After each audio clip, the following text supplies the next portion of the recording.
अस्सलाम वालेकुम। ਕੀ ਹਾਲ ਹੈ ਬਾਈ, ਠੀਕ ਹੋ? ਅੱਛਾ ਬਾਈ, ਅੱਜ ਗੱਲ ਕਰਨੀ ਹੈ ਕਿ ਅਸੀਂ ਆ ਜਿਹੜਾ ਇੱਕ ਕੰਮ ਕਰ ਲੈਂਦੇ ਆ ਨਾ, ਅਸੀਂ ਆਪਣੀ ਜ਼ਾਤੀ ਅਨਾ ਤੇ ਆਪਣੀਆਂ ਮੁਖਾਲਫਤਾਂ ਤੇ ਅਸੀਂ ਪਰਸਨੈਲਿਟੀ ਕਲੈਸ਼ ਤੇ ਕਿ ਅਗਲੇ ਬੰਦੇ ਤੇ ਅਸੀਂ ਇੰਨਾ ਟਫ ਟਾਈਮ ਲਿਆਉਂਦੇ ਆ ਕਿ ਅਗਲੇ ਬੰਦੇ ਦੀ ਅਸੀਂ ਕੋਈ ਨੌਕਰੀ ਹੈ, ਜੌਬ ਹੈ, ਅਸੀਂ ਉਹ ਛਡਾ ਦਈਏ, ਉਹਦਾ ਬਿਜ਼ਨਸ ਅਸੀਂ ਫੇਲ ਕਰ ਦਈਏ, ਉਹਦੇ ਉੱਤੇ ਅਸੀਂ ਇਤਨਾ ਟਫ ਟਾਈਮ ਲਿਆਉਂਦੇ ਆ ਕਿ ਇਸ ਬੰਦੇ ਦਾ ਅਸੀਂ ਜ਼ਿਆਦਾ ਤੋਂ ਜ਼ਿਆਦਾ ਨੁਕਸਾਨ ਕਰ ਦਈਏ। ਈਵਨ ਕਿ ਅਸੀਂ ਇੱਥੋਂ ਤੱਕ ਪਹੁੰਚ ਜਾਂਦੇ ਹਾਂ ਕਿ ਅਸੀਂ ਇਸ ਬੰਦੇ ਦੇ ਬੱਚਿਆਂ ਦੇ ਵਾਸਤੇ ਜਿਹੜੀ ਰੋਜ਼ੀ ਕਮਾਉਂਦਾ ਨਾ, ਉਹ ਰੋਜ਼ੀ ਅਸੀਂ ਖਤਮ ਕਰ ਦਈਏ। ਮੇਰੀ ਗੱਲ ਗੌਰ ਨਾਲ ਸੁਣ ਲਿਆ ਜੇ ਤੇ ਵੀਡੀਓ ਨੂੰ ਅੱਗੇ ਸ਼ੇਅਰ ਕਰਿਆ ਜੇ ਤਾਂ ਕਿ ਸਾਡੇ ਭਰਾਵਾਂ ਦਾ ਜ਼ਿਆਦਾ ਤੋਂ ਜ਼ਿਆਦਾ ਦਾ ਫਾਇਦਾ ਹੋ ਸਕੇ। ਅੱਛਾ, ਅੱਲਾਹ ਤਾਲਾ ਦੀ ਜ਼ਾਤ ਨੇ ਵਾਅਦਾ ਕੀਤਾ ਇਨਸਾਨ ਦੇ ਨਾਲ ਕਿ ਮੈਂ ਤੈਨੂੰ ਰਿਜ਼ਕ ਦੇਣਾ ਹੈ। ਐਸੇ ਹੀ ਅੱਲਾਹ ਤਾਲਾ ਰਾਜ਼ਕ ਹੈ, ਵਾਹਦਾ ਲਾ ਸ਼ਰੀਕ ਹੈ, ਸਿਰਫ ਉਹ ਰਾਜ਼ਕ ਹੈ, ਉੱਪਰ ਵਾਲੀ ਜ਼ਾਤ।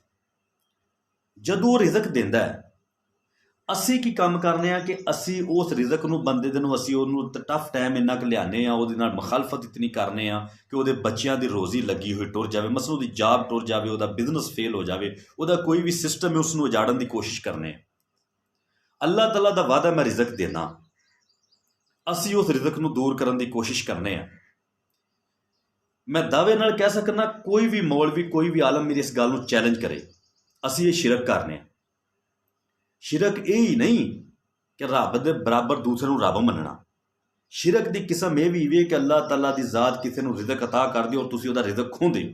ਮਤਲਬ ਕਿ ਤੁਸੀਂ ਅੱਲਾਹ ਤਾਲਾ ਦੀ ਜ਼ਾਤ ਦੇ ਹੁਕਮ ਜਿਹੜਾ ਹੈ, ਅੱਲਾਹ ਤਾਲਾ ਦੀ ਜ਼ਾਤ ਦਾ ਜਿਹੜਾ ਕੰਮ ਹੈ, ਤੁਸੀਂ ਉਹਦੀ ਮੁਖਾਲਫਤ ਪੇ ਕਰਦੇ ਹੋ, ਉਸ ਦੇ ਆਪੋਜ਼ਿਟ ਜਾਣ ਡੇ ਹੋ, ਉਹਦੇ ਅਗੇਂਸਟ ਜਾਣ ਡੇ ਹੋ, ਤੁਸੀਂ ਸ਼ਿਰਕ ਪੇ ਕਰਦੇ ਹੋ। ਸ਼ਿਰਕ ਇੱਕ ਐਸਾ ਗੁਨਾਹ ਹੈ ਜਿਹਦੀ ਮਾਫੀ ਕੋਈ ਨਹੀਂ। ਆਪਣੀਆਂ ਮੁਖਾਲਫਤਾਂ ਰੱਖੋ, ਜੋ ਮਰਜ਼ੀ ਕਰੋ, ਲੇਕਿਨ ਇੱਕ ਗੱਲ ਮੇਰੇ ਵੀਰ ਯਾਦ ਰੱਖਿਓ, ਕਿਸੇ ਵੀ ਇਨਸਾਨ ਦੇ, ਕਿਸੇ ਵੀ ਦੋਸਤ ਦੇ ਪਿੱਛੇ ਇਸ ਹੱਦ ਤੱਕ ਨਾ ਪੈ ਜਾਵੋ ਕਿ ਉਹਦੇ ਬੱਚਿਆਂ ਦੀ ਰੋਜ਼ੀ ਚਲੀ ਜਾਵੇ, ਉਸ ਦਾ ਨੁਕਸਾਨ ਇੰਨਾ ਹੋ ਜਾਵੇ। ਅੱਲਾਹ ਤਾਲਾ ਫਿਰ ਵੇਖਦਾ ਹੈ ਕਿ ਮੈਂ ਰਿਜ਼ਕ ਦੇਣਾ ਤੇ ਮੇਰੇ ਬੰਦੇ ਦਾ ਰਿਜ਼ਕ ਦੂਰ ਪਿਆ ਕਰਦਾ ਹੈ।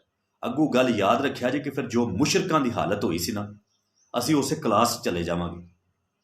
ਤੇ ਗੱਲ ਇਕੱਲੀ ਇਬਾਦਤ ਦੀ ਹੁੰਦੀ ਨਾ, ਤੇ ਇਬਲੀਸ ਸ਼ੈਤਾਨ ਜਿਹੜਾ ਉਸ ਵਕਤ ਅਜ਼ਾਜ਼ੀਲ ਸੀ, ਮੌਜੂਦਾ ਇਬਲੀਸ, ਇਬਾਦਤ ਇਹਨੇ ਵੀ ਬੜੀ ਕੀਤੀ ਸੀ, ਲੇਕਿਨ ਇੱਕ ਅੱਲਾਹ ਤਾਲਾ ਦੀ ਜ਼ਾਤ ਨੇ ਫਰਮਾਇਆ ਮੇਰਾ ਇਹ ਹੁਕਮ ਹੈ ਬੰਦੇ ਮੇਰੇ ਨੂੰ ਸਜਦਾ ਕਰ ਦੇ।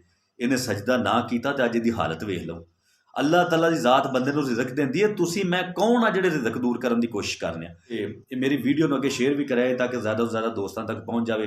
ਬਿਲਕੁਲ ਮੇਰੇ ਭਾਈ ਇਹ ਕੰਮ ਨਾ ਕਰੋ, ਠੀਕ ਹੈ ਨਾ। ਮੈਂ ਤੁਹਾਡੇ ਅੱਗੇ ਹੱਥ ਜੋੜਨਾ, ਤੁਸੀਂ ਕਿਸੇ ਦਾ ਕੁਝ ਨਹੀਂ ਵਿਗਾੜ ਸਕਦੇ ਹੋ। ਵਾਈਟਲ ਫੋਰਸ ਉੱਪਰ ਬੈਠੀ ਹੈ, ਫੈਸਲੇ ਉਹ ਪਿਆ ਕਰਦਾ ਹੈ, ਲੇਕਿਨ ਤੁਸੀਂ ਖੁਦ ਗੁਨਾਹਗਾਰ ਹੋ ਜਾਵੋਗੇ, ਠੀਕ ਹੈ। ਇਸ ਗੱਲ ਤੋਂ ਬਚੋ, ਕਿਸੇ ਵੀ ਭਰਾ ਦੇ ਨਾਲ ਇੰਨੀ ਮੁਖਾਲਫਤ ਨਾ ਰੱਖੋ। ਯਾਰ ਕੀ ਲੈਣਾ ਜੇ ਦੁਨੀਆ ਤੋਂ, ਕੱਲ੍ਹ ਟੁਰ ਜਾਵਾਂਗੇ, ਮਰ ਜਾਵਾਂਗੇ, ਖੱਪ ਜਾਵਾਂਗੇ, ਜਦੋਂ ਕਬਰ 'ਚ ਤਾਰ ਕੇ ਸਾਰੇ ਵਾਪਸ ਆ ਜਾਣਗੇ।